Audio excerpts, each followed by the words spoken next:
ವಾರ್ತೆಗಳಿಗೆ ಸ್ವಾಗತ. ನಾನು ರಮ್ಯಾ ಸತೀಶ್. ಇಂದಿನ ಮುಖ್ಯಾಂಶಗಳು. ತಾಲೂಕಿನ ಮಳ್ಳೇನಹಳ್ಳಿ ಗ್ರಾಮದಲ್ಲಿ ನೂತನವಾಗಿ ನಿರ್ಮಿಸಲಾಗುತ್ತಿರುವ ಶ್ರೀ ವೀರಭದ್ರಸ್ವಾಮಿ ದೇವಾಲಯಕ್ಕೆ ಶಂಕುಸ್ಥಾಪನಾ ಕಾರ್ಯ. 14 ಲಕ್ಷ ರು ವೆಚ್ಚದಲ್ಲಿ ನಿರ್ಮಿಸಲಾಗುತ್ತಿರುವ ದೇವಸ್ಥಾನದ ಭೂಪೂಜೆಯನ್ನ ನೆರವೇರಿಸಿದ ಮಾಜಿ ಶಾಸಕ ಸಿಎಸ್ ಪುಟ್ಟೇಗೌಡರು ಮತ್ತಿತರರು. ತಮ್ಮ ಹಕ್ಕು ಬೇಡಿಕೆಗಳ ಈಡೇರಿಕೆಗಾಗಿ ಗ್ರಾಮ ಪಂಚಾಯಿತಿ ನೌಕರರಿಂದ ತಾಲೂಕು ಮಟ್ಟದ ಗ್ರಾಮ ಪಂಚಾಯಿತಿ ನೌಕರರ ಸಮ್ಮೇಳನ. ಸಿಐಟಿಯು ಅಡಿಯಲ್ಲಿ ಸಂಘಟಿತರಾಗಿ ತಮ್ಮ ಹಕ್ಕು ಮತ್ತು ಬೇಡಿಕೆಗಳನ್ನು ಈಡೇರಿಕೆಗೆ ಹೋರಾಡುತ್ತಿರುವುದು ಒಳ್ಳೆಯದೆಂದ ತಾಲೂಕು ಪಂಚಾಯಿತಿ ಇಒ ಹರೀಶ್. ಹಾಗೂ ಜಮೀನು ವ್ಯಾಜ್ಯ ಸಂಧಾನಕ್ಕೆ ಮನೆಗೆ ಕರೆದು ಮಾರಣಾಂತಿಕ ಹಲ್ಲೆ ನಡೆಸಿದ ಮಾಜಿ ಸೈನಿಕ ವೆಂಕಟೇಶ್. 3 ಮೇಲೆ ಹಲ್ಲೆ. ಚನ್ನರಾಯಪಟ್ಟಣ ಹಾಸನ ಆಸ್ಪತ್ರೆಯಲ್ಲಿ ಗಾಯಾಳುಗಳಿಗೆ ಚಿಕಿತ್ಸೆ. ಹಲ್ಲೆ ನಡೆಸಿದ ಮಾಜಿ ಸೈನಿಕ ವೆಂಕಟೇಶ್ ಮೇಲೆ ಪ್ರಕರಣ ದಾಖಲು.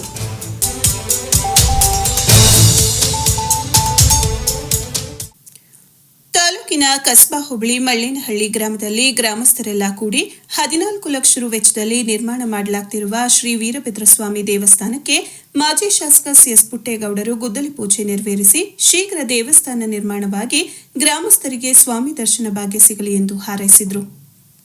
ಗ್ರಾಮದ ಮಧ್ಯಭಾಗದಲ್ಲಿ ನಿರ್ಮಾಣ ಮಾಡಲಾಗುತ್ತಿರುವ ಶ್ರೀ ವೀರಭದ್ರಸ್ವಾಮಿ ದೇವಸ್ಥಾನದ ಶಂಕುಸ್ಥಾಪನಾ ಕಾರ್ಯದಲ್ಲಿ ಗುಡಿಭಟ್ಟರ ಕುಟುಂಬಸ್ಥರಿಂದ ಶಾಸ್ತ್ರೋಕ್ತವಾಗಿ ಪೂಜಾ ವಿಧಿವಿಧಾನಗಳನ್ನು ನೆರವೇರಿಸಿದರು. ಮಾಜಿ ಶಾಸಕ ಸಿಎಸ್ ಪುಟ್ಟೇಗೌಡರು, ಯೋಜನಾ ಪ್ರಾಧಿಕಾರದ ಮಾಜಿ ಅಧ್ಯಕ್ಷ ಎಸಿ ಆನಂದಕುಮಾರ್ ಮತ್ತು ಕಾಂಗ್ರೆಸ್ ಯುವ ಮುಖಂಡ ವಿನೋದ್ ಮಕಾನ್ ಪೂಜಾ ಕಾರ್ಯದಲ್ಲಿ ಭಾಗಿಯಾಗಿ ದೇವಸ್ಥಾನಕ್ಕೆ ಅಡಿಗಲ್ಲು ಇಟ್ಟು ಪೂಜೆ ಸಲ್ಲಿಸಿದರು. ನಂತರ ಮಾತನಾಡಿದ ಮಾಜಿ ಶಾಸಕ ಪುಟ್ಟೇಗೌಡರು, ದೇವಸ್ಥಾನ ನಿರ್ಮಾಣದ ಸಂಕಲ್ಪ ಮಾಡಿರುವ ನಿಮಗೆ ಯಾವುದೇ ಅಡೆತಡೆ ಆಗದೆ ಶೀಘ್ರ ದೇವಸ್ಥಾನ ನಿರ್ಮಾಣವಾಗಿ ನಿಮ್ಮೆಲ್ಲರಿಗೂ ಭಗವಂತನ ದರ್ಶನ ಸಿಕ್ಕಿ ನಿಮ್ಮೆಲ್ಲ ಕಷ್ಟಗಳೆಲ್ಲ ದೂರವಾಗುವಂತಾಗಲಿ ಎಂದು ಶುಭ ಹಾರೈಸಿದರು. ರವಿ ಅವರು ಆಗ್ಲಿ ಏನು ಕೊಟ್ಟಿದ್ದಾರೆ ಅದಕ್ಕಿಂತ 1,000 ರೂಪಾಯಿ ಕಡಿಮೆಗೆ ಮಾಡ್ತೀನಿ ನಮ್ಮೂರಿನ ಕಾರ್ಯ ಅಂತ ಹೇಳಿ ಬಂದಿದ್ದಾರೆ. ಅವ್ರಿಗೂ ಕೂಡ ವೀರಭದ್ರೇಶ್ವರ ಸ್ವಾಮಿ ಆಶೀರ್ವಾದ ಇಟ್ಟು ಕಾಪಾಡಲಿ. ಬನ್ನಿ ಸರ್.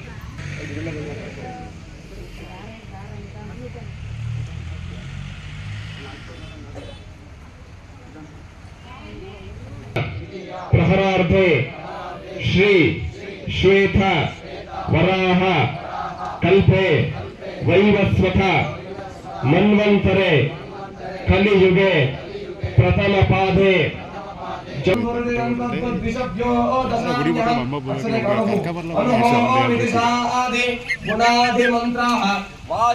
ವೀರಭದ್ರಸ್ವಾಮಿಯ ದೇವಸ್ಥಾನ ನಿಮ್ಮೆಲ್ಲರ ಸಂಕಲ್ಪದಿಂದ ಬಹಳ ಚೆನ್ನಾಗಿ ಭಗವಂತ ನಡೆಸಲಿ. ಬೇಗ ಹೇಳು ಜನರಿಗೆ ಆ ಒಂದು ಪೂಜೆ ಮಾಡುವ ಅವಕಾಶ ದೊರಕಿ ಅಂತಕ್ಕಂಥ ಮಾತನ್ನು ಹೇಳಿ ನಮ್ಮೆಲ್ಲರಿಗೂ ಒಳ್ಳೆಯದಾಗಲಿ ಅಂತೇಳಿ ಆ ವೀರಭದ್ರೇಶ್ವರನ ಪ್ರಾರ್ಥನೆ ಮಾಡಿ ನಾನು ಮಾತು ಮುಕ್ತಾಯ ಬಂದಾಗ ಇಲ್ಲೊಬ್ರು ಸರ್ವೆ ಇದ್ದು ಒಬ್ರು ಯಜಮಾನ್ರು ಅವ್ರ ಕಡೆ ಅವ್ರ ಆಫೀಸಲ್ಲಿ ಕೆಲಸ ಮಾಡ್ತಿದ್ರು ಮಗ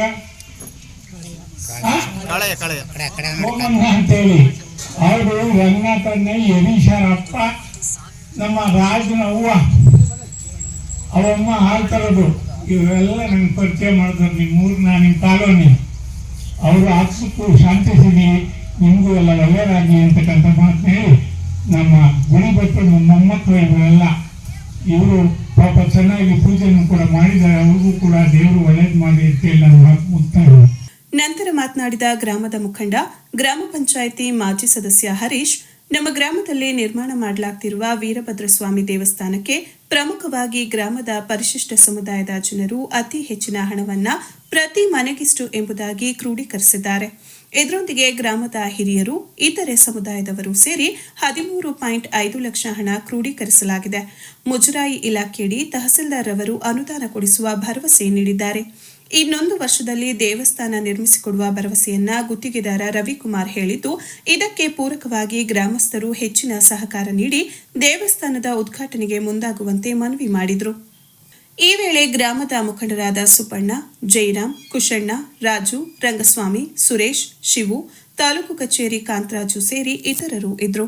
ಈ ಒಂದು ಏನು ವೀರಭದ್ರಸ್ವಾಮಿ ದೇವಸ್ಥಾನವನ್ನು ಮಳ್ಳೇನಹಳ್ಳಿ ಗ್ರಾಮದಲ್ಲಿ ಇವತ್ತು ಮಾನ್ಯ ಮಾಜಿ ಶಾಸಕರಾದಂಥ ಸಿಎಸ್ ಪುಟ್ಟೇಗೌಡರು, ಹಾಗೆ ಪ್ರಾಧಿಕಾರದ ಅಧ್ಯಕ್ಷರಾದಂಥ ಅಣತಿ ಆನಂದಣ್ಣವರು, ಹಾಗೆ ಕೌನ್ಸಿಲರಾದಂಥ ಶ್ರೀಯುತ ವಿನೋದ್ರವರು ಅವರು ಒಂದು ಅಮೃತಾಸ್ತ್ರದಿಂದ ಉದ್ಲಿ ಪೂಜೆಯನ್ನು ಮಾಡಿ ಇವತ್ತು ಒಂದು ವೀರಭದ್ರ ಸ್ವಾಮಿ ದೇವಸ್ಥಾನವನ್ನು ಒಂದು ಶಂಕುಸ್ಥಾಪನೆಯನ್ನು ಮಾಡಿದ್ದೀವಿ. ಕೇವಲ ಇನ್ನು 1 ವರ್ಷದಲ್ಲಿ ಆ ಒಂದು ದೇವಸ್ಥಾನವನ್ನು ಉದ್ಘಾಟನೆ ಮಾಡಬೇಕು ಅಂತ ಒಂದು ಜೀರ್ಣೋದ್ಧಾರ ಮಾಡಬೇಕು ಅಂತ ಆಸೆನ ಇಟ್ಕೊಂಡಿದ್ದೀವಿ. ಸಿಂಪಲ್ ಆಗಿ ಒಂದು 13.5 ಲಕ್ಷ ಒಂದು ಅಪ್ರಾಕ್ಸಿಮೇಟು ಅಂದಾಜನ್ನು ಇಟ್ಕೊಂಡು ಶುರು ಮಾಡಿದ್ದೀವಿ. ಈಗಾಗಲೇ 26ರಿಂದ 28 ಮಕ್ಕಳು ನಮ್ಮ SC ಕಾಲೋನಿಯಲ್ಲಿ ಇರ್ತಕ್ಕಂಥ ಎಲ್ಲ ಯುವಕ ಮಿತ್ರರು ಹಾಗೂ ತಾಯಂದರು, ಈ ಗ್ರಾಮದ ಎಲ್ಲ ಹಿರಿಯರು ಸಹಕಾರದ ಮೇರೆಗೆ, ನಮ್ಮ ಎಲ್ಲ ನಾಯಕರ ಸಹಕಾರದ ಮೇರೆಗೆ ಒಂದು ದೇವಸ್ಥಾನವನ್ನು ಶುರು ಮಾಡಿದ್ದೀವಿ. ಹಾಗಾಗಿ ಒಂದು 13.5 ಲಕ್ಷದಲ್ಲಿ ಒಂದು ಅಂದಾಜು ಇಟ್ಕೊಂಡಿದ್ದೀವಿ. ನೋಡೋಣ ಏನೇನಾಗುತ್ತೆ ಅಂತ. ಅದ್ರ ಜೊತೆಗೆ ಮೊನ್ನೆ ತಹಶೀಲ್ದಾರ್ ಅಂತ ತಾಲೂಕು ದಂಡಾಧಿಕಾರಿಗಳನ್ನ ಭೇಟಿ ಮಾಡಿ ಇದಕ್ಕೆ ಆಗ್ತಕ್ಕಂಥ ಸರ್ಕಾರದಿಂದ ಬರ್ತಕ್ಕಂಥ ಯಾವುದಾದ್ರು ಒಂದು ಗ್ರ್ಯಾಂಟನ್ನು ಕೊಡಿ ಅಂತ ಸಹ ಕೇಳ್ಕೊಂಡಿದ್ದೀವಿ. ಅವರು ಸಹ ಬಂದ ತಕ್ಷಣ ನನ್ನ ಕೈಲಾದ ಸಹಾಯನ ಮಾಡ್ತೀನಿ ಅಂತ ಆಶ್ವಾಸನೆ ಕೊಟ್ಟಿದ್ದಾರೆ.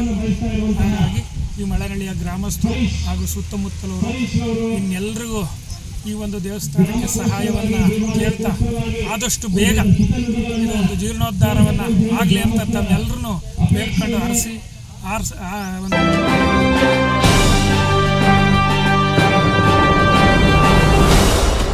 ಗ್ರಾಮ ಪಂಚಾಯಿತಿ ನೌಕರರು ಸಿಐಟಿಯು ಅಡಿಯಲ್ಲಿ ಸಂಘಟಿತರಾಗಿ ತಮ್ಮ ಹಕ್ಕು ಮತ್ತು ಬೇಡಿಕೆಗಳನ್ನು ಈಡೇರಿಸಿಕೊಳ್ಳಲು ಹೋರಾಡುತ್ತಿರುವುದು ಒಳ್ಳೆಯ ಬೆಳವಣಿಗೆ ಆಗಿದೆ ಎಂದು ತಾಲೂಕ್ ಪಂಚಾಯಿತಿ ಕಾರ್ಯನಿರ್ವಹಣಾಧಿಕಾರಿ ಜಿಆರ್ ಹರೀಶ್ ಗೌಡ ಹೇಳಿದರು. ಗ್ರಾಮ ಪಂಚಾಯಿತಿ ನೌಕರರ ಬೇಡಿಕೆಗಳ ಈಡೇರಿಕೆಗಾಗಿ ಚನ್ನರಾಯಪಟ್ಟಣದಲ್ಲಿನ ಹೇಮಾವತಿ ನೀರಾವರಿ ನಿಗಮ ಕಚೇರಿಯ ಸಭಾಂಗಣದಲ್ಲಿ ನಡೆದ ತಾಲೂಕು ಗ್ರಾಮ ಪಂಚಾಯಿತಿ ನೌಕರರ 4ನೇ ತಾಲೂಕು ಸಮ್ಮೇಳನವನ್ನು ಉದ್ಘಾಟಿಸಿ ಮಾತನಾಡಿದ ಅವರು, ಬಹುತೇಕ ಎಲ್ಲ ಗ್ರಾಮ ಪಂಚಾಯಿತಿಗಳಲ್ಲಿ ನೌಕರರ ವೇತನವನ್ನು ನೀಡಲಾಗಿದೆ.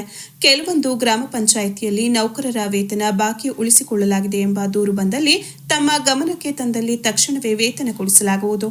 ನಿಮಗೆ ನಿಯಮಿತವಾಗಿ ವೇತನ ಸಿಗಬೇಕಾದ್ರೆ ಸಾರ್ವಜನಿಕರಿಂದ ಕಂದಾಯ ವಸೂಲಿಗೆ ಮುಂದಾಗಬೇಕು. ನಿಮಗೆ ಸಿಗುವ ನಿವಾಸಿಗಳಿಗೆ ಸಾರ್ವಜನಿಕರಿಗೆ ಕಾಲಕಾಲಕ್ಕೆ ಕಂದಾಯ ಕಟ್ಟುವಂತೆ ಮನವರಿಕೆ ಮಾಡಿಕೊಡಬೇಕು. ಆಗ ಮಾತ್ರ ಗ್ರಾಮ ಪಂಚಾಯಿತಿಗಳು ಉಳಿವಿಗೆ ಕಾರಣವಾಗುತ್ತದೆ. ಎಲ್ಲವನ್ನೂ ಸರ್ಕಾರದ ಅನುದಾನದಿಂದಲೇ ಅನುಷ್ಠಾನಗೊಳಿಸಲಾಗದು ಎಂದರು. ಗ್ರಾಮ ಪಂಚಾಯಿತಿಗಳ ವ್ಯಾಪ್ತಿಯಲ್ಲಿ ತೆರಿಗೆ ಸಂಗ್ರಹವನ್ನ ಶಿಸ್ತುಬದ್ಧವಾಗಿ ಮಾಡಿದ್ದಲ್ಲಿ ಪ್ರತಿ ತಿಂಗಳು ವೇತನ ಪಾವತಿಸಲು ಸಾಧ್ಯವಾಗುತ್ತದೆ.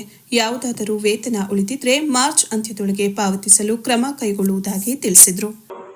ಬಾಕಿ ವೇತನ ಇತ್ತು, ಬಹುತೇಕ ಪಂಚಾಯಿತಿಗಳ ಬಾಕಿ ವೇತನವನ್ನ ಕ್ಲಿಯರ್ ಮಾಡಿದ್ದೀವಿ ಅಂತ ನನ್ನ ಅಭಿಪ್ರಾಯ. ಆದಾಗ್ಯೂ ಕೂಡ ಕೆಲವು ಗ್ರಾಮ ಪಂಚಾಯಿತಿಗಳಲ್ಲಿ ಇನ್ನೂ ಕೂಡ ಅನೇಕ ತಿಂಗಳುಗಳ ವೇತನವನ್ನ ಬಾಕಿ ವೇತನವನ್ನು ಕೊಟ್ಟಿಲ್ಲ ಅನ್ನೋ ಮಾತನ್ನ ಧರ್ಮೇಶ್ ಅವರು ಹೇಳಿದ್ದಾರೆ.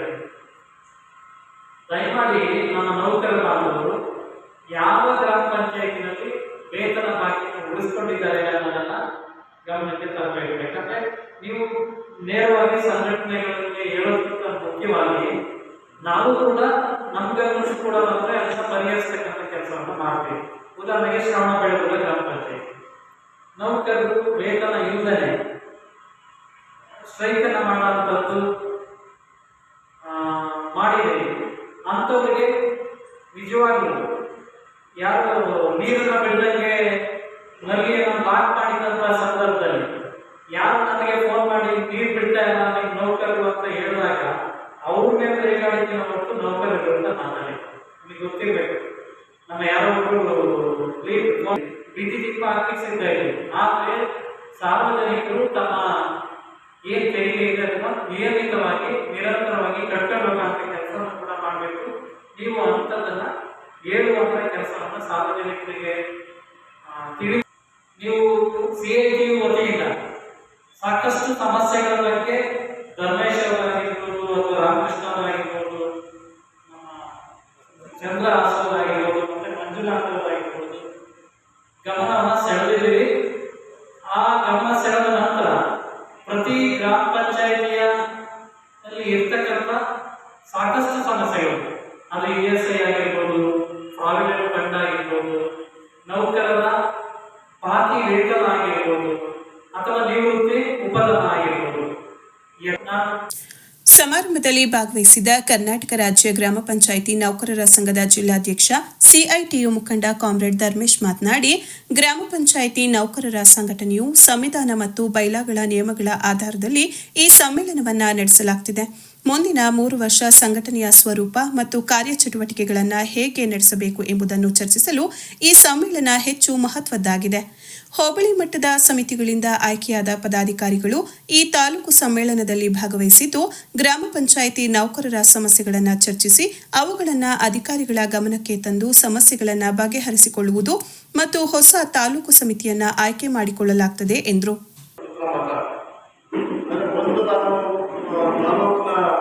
ಮುಖ್ಯ ಅಧಿಕಾರಿ ಅಂತಕ್ಕಂಥ ಮಾನ್ಯ ಹರೀಶ್ ಅವರು ಮತ್ತು PDOಗಳ ಸಂಘದ ಅಧ್ಯಕ್ಷರು ಎರಡು ಮಾತು ಹೇಳಿ ಕಳಿಸ್ತಾರೆ. ಈಗ ಅವ್ರು ಮಾತಾಡ್ಬೇಕಂತ ಸ್ವಲ್ಪ ಪ್ರಸ್ತಾವ ಮಾಡಲಿ ಅನ್ನೋ ಕಾರಣಕ್ಕೆ ಈಗ ಪಂಚಾಯತ್ ನೌಕರರ ಸಮಸ್ಯೆಗಳಿಗೆ ಸಾಕಷ್ಟು ಗೊತ್ತಿದೆ. ಈ ಹಿಂದೆ ಒಳ್ಳೆ ಪ್ರಯತ್ನ ಮಾಡಿದ್ರು. ಪ್ರತಿ 10 ಪಂಚಾಯತಿಗಳನ್ನ ಸೇರಿಸಿ ಅವರ ವೇತನ ಮತ್ತು ಬೇರೆ ಬೇರೆ ಬಾಕಿ ವೇತನಗಳನ್ನು ಕೊಡಲಿಕ್ಕೆ ಹೆಚ್ಚುವರಿ ಮಾಡಲಿಕ್ಕೆ ಹಂಗೆ ಒಂದು ರೀತಿ ಈ ಜಿಲ್ಲೆಯಲ್ಲಿ ತುಂಬ ಪ್ರಯತ್ನವನ್ನು ಮಾನ್ಯ EO ಅವರ ನೇತೃತ್ವದಲ್ಲಿ ನಡೆದಿದೆ. ಅದು ನಾವು ಸಂಘ ಅವರು ಕೂಡ ಸ್ವಾಗತಿಸಿದೆ ಮತ್ತು ಸುದೀರ್ಘವಾಗಿರ್ತಕ್ಕಂಥ ಒಂದು ಪದಾಧಿಕಾರಿಗಳ ಚರ್ಚೆ ಕೂಡ ಆಗಿದೆ. ಆ ಚರ್ಚೆ ಕೂಡ ಭಾಗವಹಿಸಿ ಕೆಲವು ಸಮಸ್ಯೆಗಳ ವಿದ್ಯಾರ್ಥಿಗಳಿಗೆ ಮಾತಾಡಿದೆ. ಅದನ್ನು ಒಂದೇನೆಂದರೆ ಎಷ್ಟೇ ಮೇಲ್ಪಟ್ಟು ಎಷ್ಟೇ ಪ್ರಯತ್ನಗಳಾದರೂ ಕೂಡ ಕೆಳಮಟ್ಟದಲ್ಲಿ ಅವರು ನೌಕರರಿಗೆ ಜಾರಿಯಾಗಲು ಸಣ್ಣ ಸಮಸ್ಯೆ. ಇನ್ನೂ ಹಲವಾರು ಪಂಚಾಯಿತಿಗಳಲ್ಲಿ ಬಾಕಿ ವೇತನಗಳನ್ನ ಸಿಗ್ತಾ ಇದೆ. ಈಗ ಶಿವ ಇರ್ಬೋದು, ಬೇರೆ ಬೇರೆ ಪಂಚಾಯಿತಿಗಳಲ್ಲಿ ಅವತ್ತೇನು ಭರವಸೆ ಕೊಡ್ತೀವಿ, ನೀವು ಎಷ್ಟೇ ಹೇಳಿದ್ರು ಕೂಡ ಎಷ್ಟೇ ಒತ್ತಾಯ ಮಾಡಿದ್ರು ಕೂಡ ಕೆಳಗಡೆ ಬಾಕಿ ವೇತನ ಸಿಗ್ತಾ ಇದೆ. ಅನುಮೋದನೆ ಪ್ರಸ್ತಾವನೆಗಳು ಇನ್ನೂ ಕೆಲವು ಮೊದಲು ಕೂಡ ಮಾನ್ಯ ಕಾರ್ಯನಿರ್ವಹಣಾಧಿಕಾರಿ ಅಂತ ಮಾತಾಡಿದ್ರೆ ಇನ್ನೂ ಕೂಡ ಅದು ಕೆಲವು ಮೇಲಕ್ಕೆ ಹೋಗಿದೆ. ಏನಾಗುತ್ತೆ ಅಂತಂದ್ರೆ ಅಧಿಕಾರಿಗಳು ಉತ್ಸಾಹದ ಕೆಲಸ ಮಾಡಬೇಕಾದ್ರೆ ಕೆಳಗಡೆಗೆ ಸರಿಯಾಗಿ ಸಕಾರಾತ್ಮಕ ಸ್ಪಂದನೆ ಮಾಡ್ತಾ ಹೋಗ್ತಾರೆ. ಅವ್ರಿಗೆ ಸಿಗಬೇಕಾಗ್ತಕ್ಕಂಥ ಎಲ್ಲೋ ಕೂಡ ಸರಿಯಾಗಿ ಸಿಗೋದಿಲ್ಲ. ಹಾಗಾಗಿ ಇದನ್ನ day to day follow up ಮಾಡಬೇಕಾಗುತ್ತೆ, ಡೇ ಟು ಡೇ ನೋಡ್ಬೇಕಾಗುತ್ತೆ. ಇನ್ನು ಗ್ರ್ಯಾಚುಟಿ ಇಶ್ಯೂಗಳು. ಕಾರ್ಯಕ್ರಮದಲ್ಲಿ ಕರ್ನಾಟಕ ರಾಜ್ಯ ಗ್ರಾಮ ಪಂಚಾಯಿತಿ ನೌಕರರ ಸಂಘದ ರಾಜ್ಯ ಉಪಾಧ್ಯಕ್ಷ ಕಾಮ್ರೇಡ್ ಜಿ ರಾಮಕೃಷ್ಣ, ಕರ್ನಾಟಕ ಪ್ರಾಂತ ರೈತ ಸಂಘದ ಜಿಲ್ಲಾಧ್ಯಕ್ಷ ಕಾಮ್ರೇಡ್ HS ಮಂಜುನಾಥ್, ತಾಲೂಕು ಅಧ್ಯಕ್ಷ ಕಾಮ್ರೇಡ್ JN ಚಂದ್ರಹಾಸ್ ಸೇರಿ ಸಿಐಟಿಯುನ ಮುಖಂಡರಾದ comrade K Honnegowda, Vasu Kalkere, Tejas KPR ಸೇರಿ ಇತರರು ಇದ್ದರು.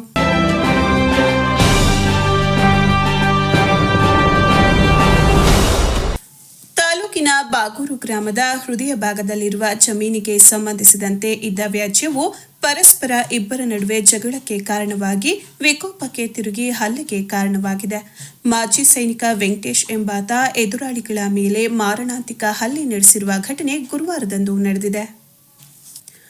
ತಾಲೂಕಿನ ಬಾಗೂರು ಗ್ರಾಮದಲ್ಲಿದ್ದ ಜಮೀನಿನ ಸಂಬಂಧ ನಿವೃತ್ತ ಸೈನಿಕ ವೆಂಕಟೇಶ್ ಮತ್ತು ಬಾಗೂರು ಗ್ರಾಮದ ನಿವಾಸಿಗಳಾದ ಶೇಖರ್, ಅವರ ಪತ್ನಿ ಪ್ರೇಮಕುಮಾರಿ ಹಾಗೂ ಅವರ ಪುತ್ರ ವೆಂಕಟೇಶ್ ಎಂಬುವರ ಮೇಲೆ ಹಲವು ದಿನಗಳಿಂದ ವ್ಯಾಜ್ಯ ನಡೆಯುತ್ತಿತ್ತು. ಮಾಜಿ ಸೈನಿಕ ವೆಂಕಟೇಶ್ ಜಮೀನು ವಿಚಾರವಾಗಿ ತಮ್ಮ ಮನೆಯ ಬಳಿ ಮಾತುಕತೆಗೆ ಶೇಖರ್ ಕುಟುಂಬಸ್ಥರನ್ನ ಕರೆಸಿ ಹಲ್ಲೆ ಮಾಡಿದ್ದಾರೆ.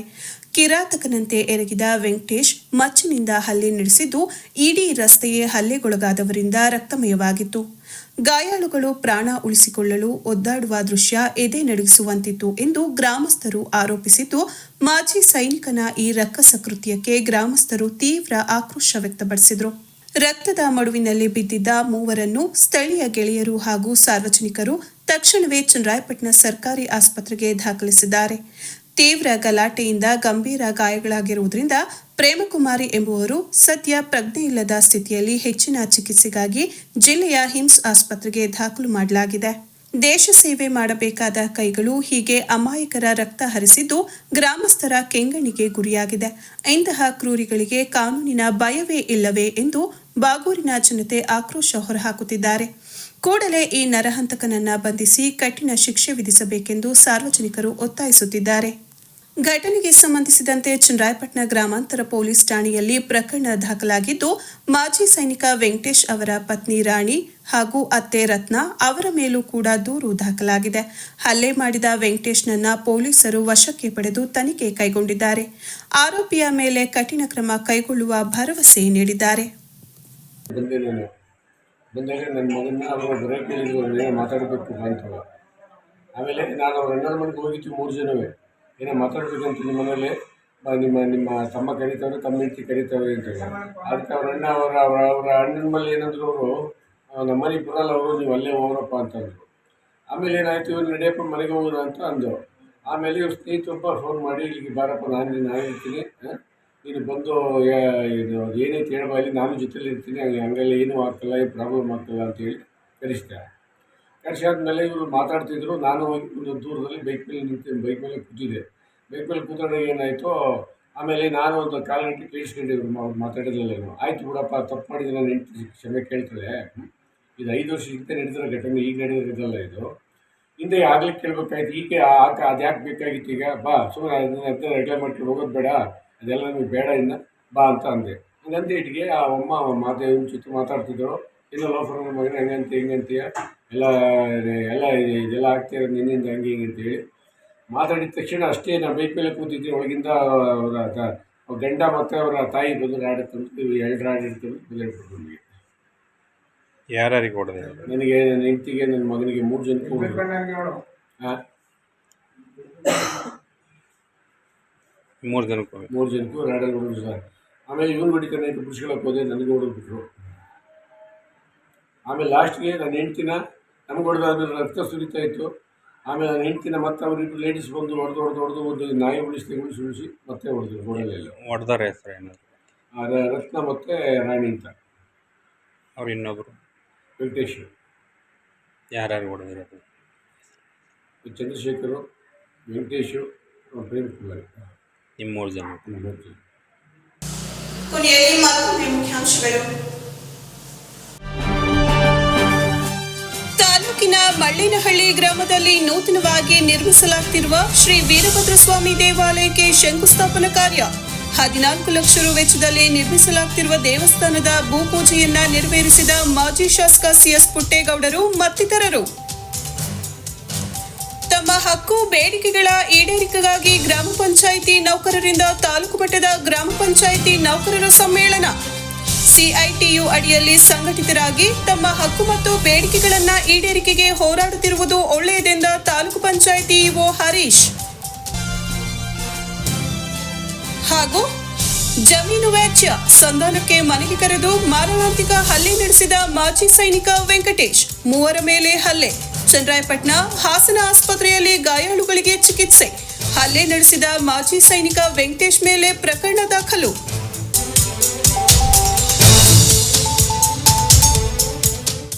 ಇದರೊಂದಿಗೆ ವಾರ್ತಾ ಪ್ರಸಾರ ಮುಕ್ತಾಯವಾಯಿತು. ಮತ್ತೆ ನಿಮ್ಮ ಭೇಟಿ ಮುಂದಿನ ಜೀವೋತ್ಸವ ವಾರ್ತೆಯಲ್ಲಿ. ನಮಸ್ಕಾರ.